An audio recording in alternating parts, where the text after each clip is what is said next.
just to kind of set the story in motion? It was a reoccurring nightmare of mine that I've been having since I was little, and gosh, we've told this a lot.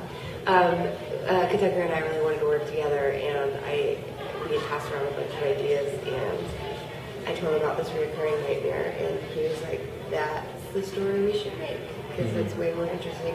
And not like that, but in the nightmare itself, it was more narrative than any of the narrative ideas we were coming up with. There was just innately like this problem that needs to be taken care of, and anywhere we went with it, the problem was going to exist whether they took care of it or not, which I found really interesting and alluring. As like even as they got distracted, that the problem would still exist if you introduce it. So. And did you know at this early stage that you wanted to work with the two of them? Yeah, I wrote this for both of them. So what was that preparation like leading up to the shoot? We once I decided on the idea, while I was writing the script, I'd send them scene by scene by scene by scene that I would come up with in email format, in prose. Email format, you know, the format of email with lots of LOLs and stuff. Yeah, in text speak, emoticons and such. And so I'd send them in emails, more prose, in each scene by scene by scene, and we would discuss things and talk about maybe some things that they were worried about in the scene, and maybe some parts that they didn't necessarily like, and then kept writing based on that. You guys want to? Yeah, please. About just the prep, kind of in general. the prep. I guess unfortunately, maybe fortunately, there wasn't really any rehearsal. We talked on the phone several times, and when we arrived in Florida, we improvised several scenarios, and including the first meeting, or the first date, or the first time we realized that maybe we were in love or fascinated with one another, and then from there we jumped pretty quickly into the filming. Yeah, I mean we all live in different places or different time, so there wasn't. It's okay. I always keep reading. We recorded something. Came to New York, and we stayed with me for a while, and we recorded some stuff, and we also did some preliminary sort of shooting on a short film that was dealing with kind of similar themes that we never finished. It was just sort of preparation for this. And I also did an interview of Kate in character, which we were going to do, but we didn't get around to. Around the time, interview of her from prison, of Crystal from prison, like after the fact, and like kind of, but I didn't want them to. We didn't really do any preparation of the actual like scenes, because I think with the great thing about Kentucker and his performance, and Kate too, is that they're incredibly intuitive and incredibly like they can on the fly like change really quickly, and there's something very fresh about everything that they're doing. And so rehearsing the scenes too much would have taken away what I think is really fantastic about some of their performances, or what their strong points too. That like Kate can seriously at the drop of a dime, if she wants to and she likes you, she will scream really loud, and her face will turn bright red, and her eyes will fill up. Yeah, her eyes will fill up with water. But I mean, with me just being like, "Are you ready?" and she's like, "Sure, yeah, I guess." And then it's like action, and Kate's just suddenly hysterical. And Kentucker is just incredibly charming too. So if I made him say lines over and over and over again, I would lose that like things fly out of Kentucker's mouth in just really smooth, charming way. So for sure, I mean both their performances were really instinctual. Like, with Kentucker, I almost found that you could see him like trying to think of a better idea or like a better plan for what they can do, and he's like going through those motions in the car. And I mean, her performance is something different. And that was a big part of the performance. Is a constant reevaluation. Yeah. And there's always the edge of this isn't right, but I gotta keep going because I've made these initial choices and can't can't back away from those, but I'm still continuously trying to come up with something better. So Kate, you said yesterday that just like basically a lot of your prep just had to do with like just trust Amy, and Yeah. that was kind of it. So what other preparation, like did you have any references that you guys talked about, or other preparation that wasn't just kind of going off of her? Right, well, I mean, this is going off maybe, but we looked together at a bunch of mugshot photographs of women who had killed men, and yeah, which is... Edit that out. Edit that out, sorry. but no, like So women. Amy and I looked at a bunch of pictures together. They have these really great. I don't know if they do it. They don't do it in New York, do they? I'm pretty sure Just that it's busted? not. I think that it goes against the Constitution. But they have these great publications, of mugshots of people that got arrested in Florida the night before. And they publish them, and you can buy them at convenience stores, and it's just pages and pages and pages of mugshots. And I find it so fascinating. I mean, granted, like hopefully I don't find people I know in there, and one time I did, and it's like mostly DUI stuff, but sorry, just being honest. But and anyways, so it's a great bank of like. It's like this really intimate and awful thing, and why it's on sale, it's just beyond me. But you're able to look at it and see these people in their darkest hour, their face they're making like in their darkest moment when they got arrested for something really bad. And so Kate and I went over a lot of the female mugshots, and even online too, like classic female criminals, and there's this There's through line, this sort of subtle frown that all of them had, that we sort of tried to emulate for the role. And I mean, other than that, just doing personal work. Just the way you would approach any role. This role just happens to be incredibly extreme. In terms of them and their interaction, one thing I noticed is that they're in the frame together a lot. Like there's just like so much of the movie, it's just the two of them in the two shots. So I was just wondering, I guess first how deliberate that was, and then also like did you deliberately like crowd them with the camera to try to elicit a certain performance, or? You mean in terms of two shots, or having them? I guess both. Was it an intention to have them in the frame a lot together? And also We definitely, was the yeah. I mean, proximity? even in their close-ups, we have it's a dirty frame, and every frame, Jay and I agree across the board. In any frame that we have, there's always a foreground element, and there's always a dirty frame somehow. It just didn't like it's not a it didn't. Fit. We shot a lot of shots we shot a week, and then we took a break, and then we shot another 2 weeks. And in that first week, we were able to figure out what was working about the movie, and across the board, every single shot that was just a really clean, pristine shot, which, you know, is gorgeous and wonderful for a lot of other movies, just didn't feel right, didn't feel connected, and didn't feel seedy enough.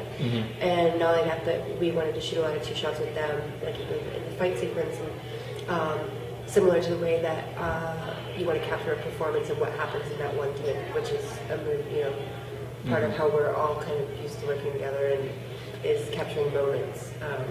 But it felt really exciting because we were shooting on the Super 16. So even like allowing them room to improvise within this very scripted narrative felt like we were doing something almost dangerous, because there's film rolling, and it felt like each time we like push record, it's like, now we're really doing something because there's money like, rolling through here.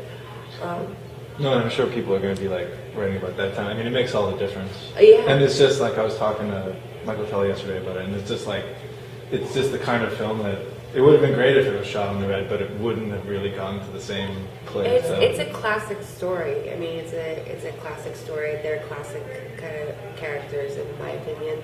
And we really wanted to strive like for these 1970s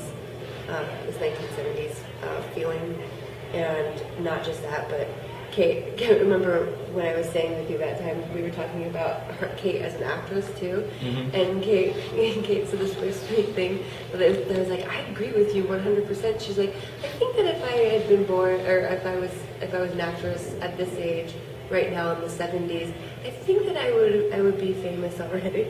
I think we were drunk. But I couldn't agree with her more because but not just but I mean, by the way, Kate is not a vain person at all. But it's just that kind of cinema, and where the performances she gives, there aren't, we really wanted to have a extreme and risky performance by a woman that I haven't really seen for a really long time. And there are a ton of them in the 70s and early 80s, like Shelley Duvall, who I always pitch Kate as the new Shelley Duvall, or Gina Rollins in Woman Under the Influence. And there just hasn't, I haven't seen anyone, save horror movies actually, allow a female character to just get out this swell of emotion and be really complicated and sweet and womanly and sexy and just a really complicated female character. Mm-hmm. Yeah, the one thing that springs to mind is that, do you guys see Kid Thing yet? I haven't seen it. It's amazing, and then I saw the credits that Susan Tyrrell's in it, and I was like, what? Susan Tyrrell's in Fat City, and I was just shocked. And then she lives in Austin, and she's disappeared for 30 years supposedly. Really? Yeah, she lives here now, and she doesn't act ever, and the Zellner brothers just Fat City is one of my favorite movies. Yeah, me too. So I thought that was really cool. Yeah. In terms of the way they use voiceover, there's kind of really blurry transitions between, for one thing, time, and for another, just their fantasies and what's actually going on. So what did you set out to do with those transitions? With the to start off with the voiceover. Oh, there's just these driving sequences, and they're having conversations. You don't know when they are. I think that a lot of the movie is about denial and denial of the actual things that they're doing, and so whenever you extract the voices from a scene and you put it over a series of images, it feels very fantasy-like and otherworldly and kind of swarmy and I don't want to use the word acid trippy, but kind of, they are out of their minds, and it comes in the first, I don't think that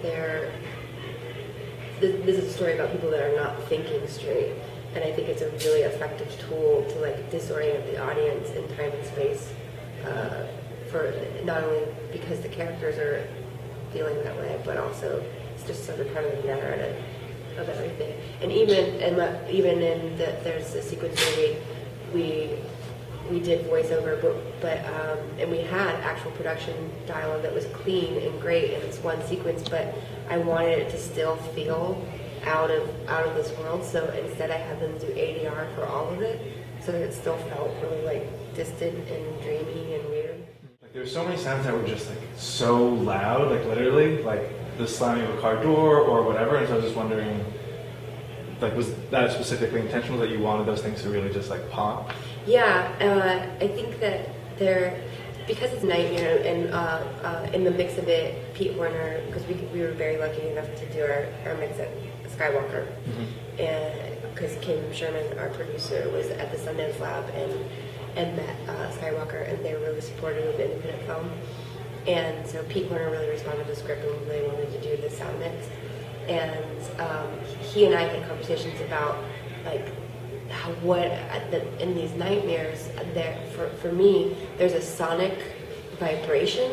It feels like I've stuck my hand in an electrical socket, and there is something that is so loud and so scary, and then suddenly when I wake up from them, it's so quiet and so still, and that's what we did with a lot of the sound design. Is in these moments where it's a swell of emotion or a swell of something bad's about to happen, it's really loud and abrasive, and even using horror elements of when doors slam, we kind of crank it up a little bit because it is a jumpy movie, and but then also remembering to have these really quiet moments and bring it back to a really sober, kind of clear reality. And the other one of which I was just a little bit about the music, because it really does punctuate the film in really interesting ways. So I was wondering how you went about choosing what fit the tone, because you can go in so many different directions. Ben Levitt did a great job, and we also had other contributing musicians that did Carrie Ann Hurst and Brian McGee. Carrie Ann Hurst, who is one of my favorite musicians, she sang the song that's in the bar. And but Ben's really good. I've known Ben for a really long time, and he's scored a lot of horror movies and stuff like that, so he was really good with the suspense element.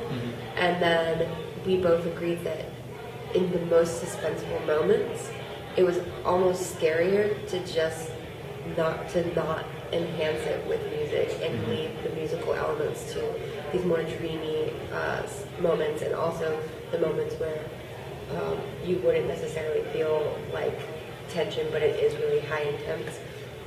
And then we left, for the climax of the movie, near the end, we left music out because it felt really upsetting to just watch them go through the final acts of this whole narrative.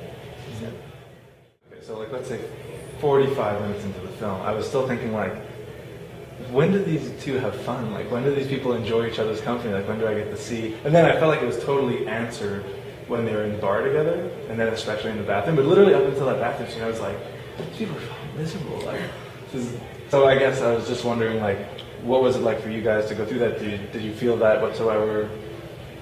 I think we both knew we needed to get there at some point, and despite the subject matter being stark and brutal, we needed to show some levity and show some humor and connection between the two of us. And I wasn't involved in when that came, as far as at what runtime that we showed that, but I felt like I was trying to put those things in there at any possible turn. And I think that the sweetness between us and the enjoyment of us being around each other despite the circumstances was vital to throw in there at some point. You know, if you don't judge the movie, if you let it unfold itself, it's there for you at some point as a viewer. But I don't think it was important for it to be there before it is, you know. So, yeah, I mean, I think there are glimpses in the movie of what things may have been like before the event that is the catalyst for. That bar scene is definitely like a glimpse of what it might have been like to hang out with them before all this happened. And then there are certain other glimpses just either one of us behaving in a more rational way every once in a while, sort of slipping back into a more normal mode of behavior. But yeah, I think we always knew that it was crucial for us to show our love for one another and to see why these two people might come together. Well, it's also, I mean, even in the timing of, it's like, in the editing of it and the fine tuning of everything, it was very deliberate to, like, because we're like, okay, you know, we want to get, once, like, you can't take enough, and it feels like, how, like, it's right after a pretty intense moment, and there's definitely a moment where the third act begins, and it's pretty much right after the bar, and at the end of the second act, is them at the bar, and it's like, this is like the quiet and the sweetness before the storm, because like from that point on, it just like it's just it just takes off, and basically everything that is subtle and kind of things that are hinted at in the beginning of the movie are all just sort of brought out in the final third act. And so it was like, it was very important for us to end the second act and be like, remember, these are people that love each other. Now shit's gonna get fucked up. I mean, not to put it, I guess that's not a graceful way to put it. Sorry, the big managers are sitting here and they're like, oh, F-bombs. But yeah, I think it was really important to remind people that the reason that they were doing this was that they love each other, which makes the end of the movie much more tragic.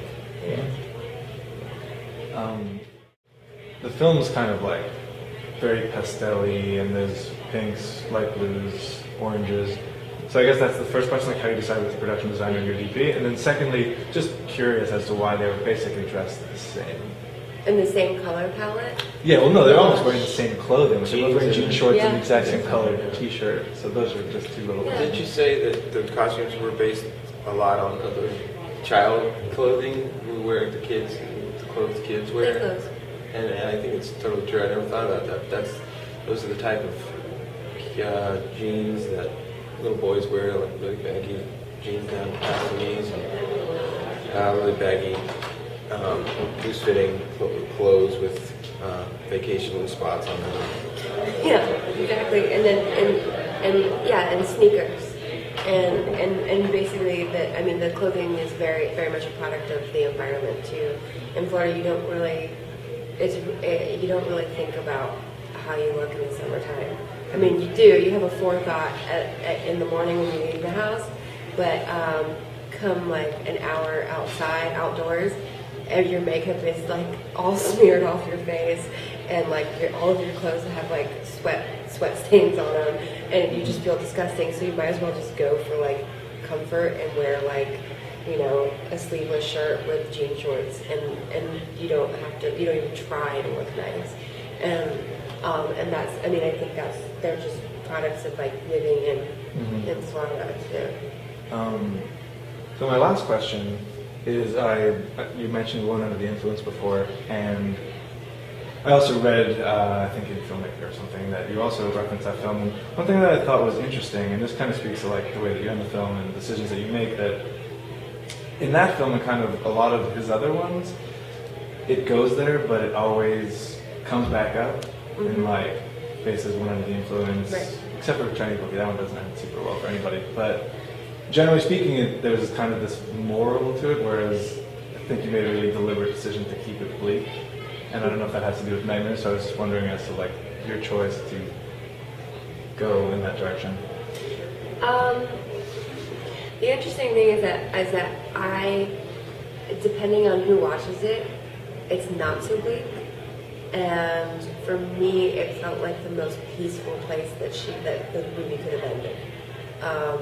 Given the situation, it was like I could have gone like the bad news route and had him telling jokes to the cops, but it just didn't. Like that's not my movie, and the movie definitely ends. I always describe the movie as a film that takes place after the crime, before the punishment, and that's just the last moment before she's incarcerated forever, you know, and she's. I think it's a really peaceful, beautiful moment, actually. And it's probably the most peaceful moment she's had in her whole life, actually. Hey, this is Eric from IONCINEMA.com. If you want to support us, subscribe below. For more reviews, interviews, film festival coverage from Sundance, Cannes, Toronto, you want to check out these guys on this side.